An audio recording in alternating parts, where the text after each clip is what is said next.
Alright guys, TacticalRab again today. Hope you're doing good and enjoying your day so far. Roster mania continues. Vancouver Surge confirming their new roster for the upcoming weekend last night, but also Pred officially back to OpTic Pred. Scrims are underway over the last couple of days. He was getting involved in some 8s last night as well, trying to get back up to speed, and the OpTic guys addressing to some degree what happened over the last couple of months to get us to this point. Very much into your thoughts in the comments below. Hit the like button if you enjoy. Subscribe if you're new as always. I greatly appreciate it. We are going to begin right about here with the Vancouver Surge. As they say, it all returns to the sea. And look, did it make a lot of sense? You got the Trident here, of course, King of the Seas. That's Neptune, and they've brought in Neptune, the player called Neptune. So there you go. It all works from like a branding POV. And I'm pretty excited to see Neptune back in the league. A player who's had a couple of opportunities. He was obviously on the Subliners back in the day. Then he was on the Gorillas a little while ago. Both occasions, I mean, he was on Florida, right, for some time as well during Cold War, when he had some real moments, right, where he looked incredibly good. And then other moments where it wasn't quite so clear.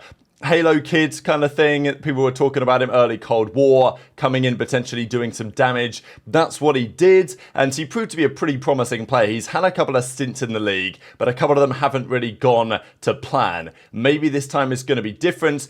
He's been killing it in challenges for some time and looks like, you know, one of the more talented SMGs around in challenges that they can potentially go for. And on this game with the Jackal, with the movement it is, it should be a game that favours the likes of a Hook, the likes of a Neptune. The big debate in some respects is, could they have just got Hook? I think that of the options, Neptune made a lot of sense. They could have gone for Afro, was a possibility as well, from obviously European Challenger side, former player for a few teams as well, in the CDL, Rocker, Thieves, Ravens over the last couple of years. But no, they went for Neptune. The thing is, as they were doing this deal, Hook became available. So there was a big question as to whether they would change tack and go for Hook instead. They had Hook last year. There's a reason why they got rid of him. I guess that's the bottom line. Either it didn't work with Rambo. 04 was tweeting as if he wanted Hook back in, and Abuzah was tweeting in a very interesting way that we'll get to here in a second. Not exactly sure what he meant when he tweeted that at the time. We'll see his analysis on it in a second and what I'm talking about in a couple of seconds.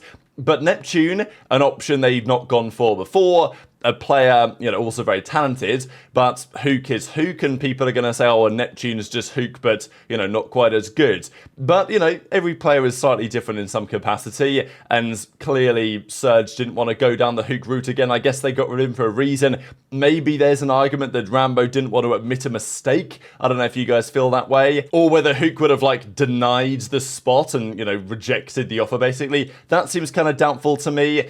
It is possible that from like a psychological perspective, Rambo didn't want to re-sign the player that he dropped a few months ago, even if it was the best move. You know, it kind of feels better, assuming it's not necessarily just saying Rambo made the call, but you know what I mean, right? Like, he dropped Hook in the off-season, and to bring him back a couple of months later is admitting, you know, a mistake. Bringing in Neptune, maybe that is the way to go instead. So he's back in the league. I'm excited to see how this stint goes, but as I said, if this stint doesn't go to plan, it's kind of difficult to imagine where he goes next in the CDL. You know, he had some promising teams. Obviously, the Subliners season back in Vanguard, that was maybe the year where he had the most potential. Like, he was playing with, I mean, look at this team. Neptune, HyDra, Crimsix, and Priestahh. Like, you know, that is a team that on paper should have been good. Of course, Kremp and Clay weren't really seeing eye to eye at that time. Kremp and HyDra weren't really seeing eye to eye at that time. But Neptune was, like, not good for this team when he played for them, right? So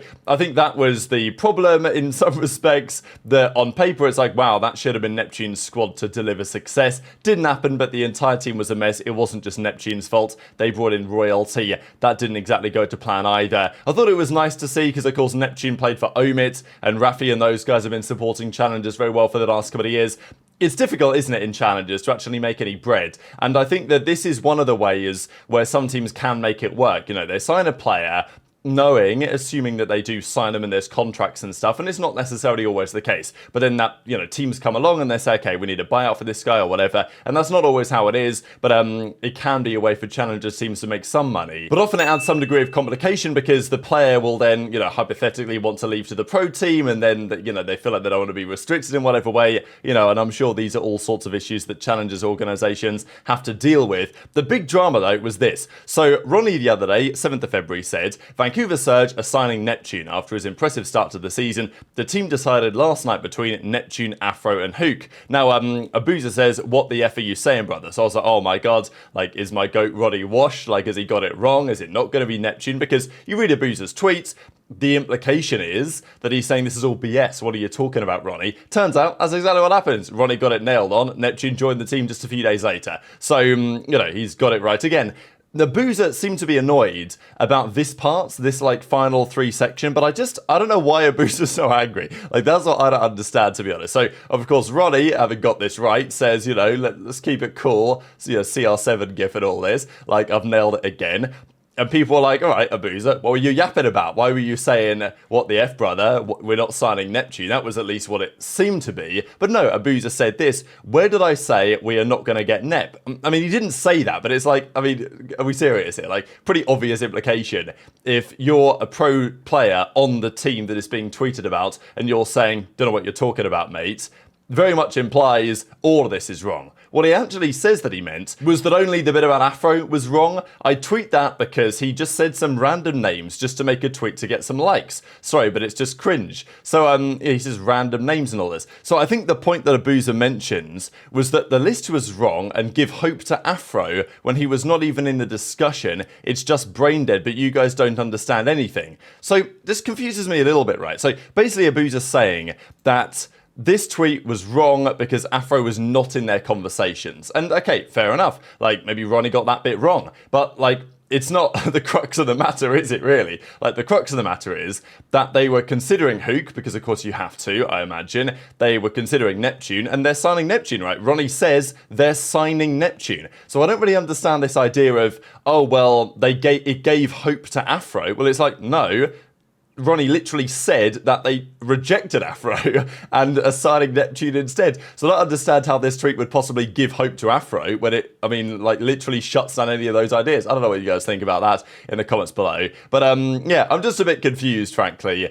Also, why is aBeZy so annoyed about it? Like, why does it matter? You know what I mean? I just don't really, I don't really get it, personally. I know that some people are reading this as well and saying that aBeZy at this point thought they were getting Hook, maybe, right? And, like, that's why he was saying this, because, and now he's backtracking and saying, oh no, I didn't mean to call the tweet BS, I was just mentioning that Afro wasn't on our list. Whatever, who really cares? The team is what the team is, and they're going to go back. I mean, they are playing from Vancouver again. They played pretty well online last stint, 4-3. aBeZy seemed to be getting a bit better and better. Of course, last year he spent a lot of time not even on his primary role. That didn't exactly go to plan. This year's been okay so far, but still not as good as he would like it to be.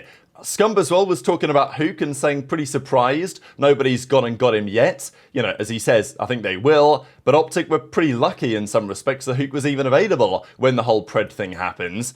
Other teams could have signed him before then, absolutely. So that's why Scump's like, maybe another team wants to do a similar thing now at a similar time. But last night, the OpTic guys, again, their second day of practice with Pred in the team. Fellow was unfortunately baiting for some impressions here, but he says, live with scrims, playing early Yoda King Pro now, 4:30 versus OpTic, he said. So unfortunately, this was bait, and they were not scrimming OpTic on stream. Pred was, though, playing some 8s, just one clip here on the protocol. I know that there was like people doing some analysis on this saying, oh, I can't believe like Pred would flip the spawns like that or whatever. But yeah, I thought it was pretty nice to see Pred back in business. And look, they've nerfed the Jackal. You guys can tell that this is the new alternative, but still some of the shots that he hits and some of the recoil control, pretty nice. Like, Pred's going to shoot very straight. I think the issue, not the issue actually, it could be a positive, but Pred is known for being like Lay G, right? That's his nickname. That was a pretty decent kill there from Pred as well. And he gets most of the kills apart from this one where he gets absolutely slammed by a sliding JoeDeceives. But Pred likes to lay down sometimes. He doesn't. If he's in a position where he's got the map control, he will often maintain the map control. And that's one of the reasons why I think he does so well on LAN, is that he plays in a way not that dissimilar to how Scump used to play, in terms of, being passive when he needs to be with the SMG. And lots of SMGs don't really grasp that. I think Hook is definitely one of those players who, with Hook it's always go, go, go, right? Like, there's no you know, waiting, holding a pre-aim if he doesn't feel like that's what needs to happen. Whereas Pred, I think, gets that. And it can be good in certain situations, bad in other situations. But I do think that there's an argument that in a LAN environment where OpTic needed to deliver, which they were not able to with Hook, Pred's playstyle just works in that situation more so than it does with other players. A couple of the results here last night. These are just some of the screenshots as Trace pointed out to me again. From the set of 8s here, he was 49 eliminations on the Vault for the victory in this one. And they played another Vault as well elsewhere. Pred this time was 38 and 21 against Skyz, Drazah, Shotzzy and Vivid. Had a pretty impressive result there with Ghosty, Real and Sasha on the team. But I wanted to share a couple of minutes here from, well, 1 minute or so from the OpTic game chat episode they dropped last night. Pred back in the team and people wondering, okay, look, the vibes seem great over there. And it makes sense. They won the World Championship together. These guys are good friends. But of course, there was, you know, people wondering, whatever happened back in December, whether, you know, there would be friction still lingering there to some degree. But they were obviously wanting to address the situation to some extent, and many of us are wondering, okay, what are they going to say? Are they going to say anything? But Shotzzy's analysis seems to be, you had a good vacation, and Pred's now back from the off-season. Type Sydney, Australia. Type Sydney, Australia, Bondi Beach. Bondi. Icebergs. Bondi Icebergs. Icebergs, yep. This is where I was at every fucking day. Go images. Holy fuck. This is where I was at every day. Going on my run, jumping in there for a swim. That's what I'm saying. Like, this shit you guys don't have, you know? We have an ocean. We have two. wait, wait, go back to that. Wait, so what, the fucking... But you find this is in that Miami, just is that a pool next to the beach? Yeah, but it's actual beach water. Like it's called iceberg. So like it's like a little breakfast lunch place. So all the water goes in there. Yeah, it's like a massive beach, and then it's like a walk. You can do like a walk, and then like the water splashes in there. Yeah, the water splashes. The wave hits it, and the water splashes into the pool.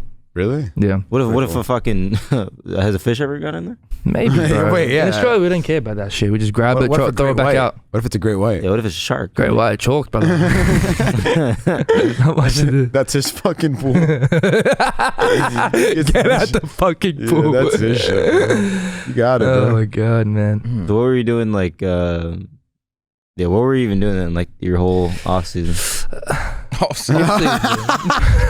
What do you mean? Well, how many? What was you it, mean a month like and a half? since? Oh yeah. Well, fucking. I was just with my family playing a bit of rank play. But yeah, nothing. Mostly just spending time with my family. That was my oh my god, holy fuck! Started fucking rapping. and I think a big thing for us, I think JP even had the stats to back it up, is I think we were the #1 breaking team going into the event by a pretty big margin, and at the event we weren't. And I think one thing we've struggled with is holding, which is kind of tragic but I mean, it does make sense because breaking is never going to be consistent, right? In a realistic world, breaking is never 100% consistent.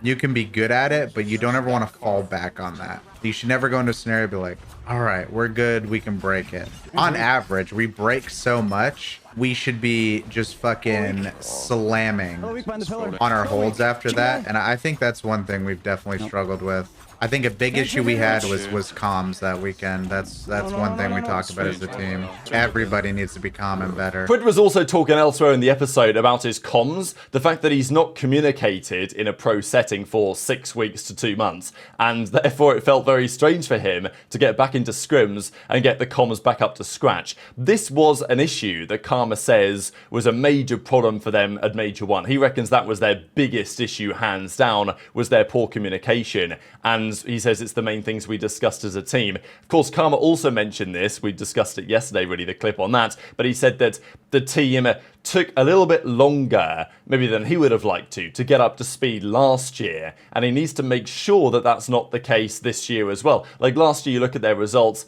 again, excluding that remarkable Major 4 top 12 absolutely abomination.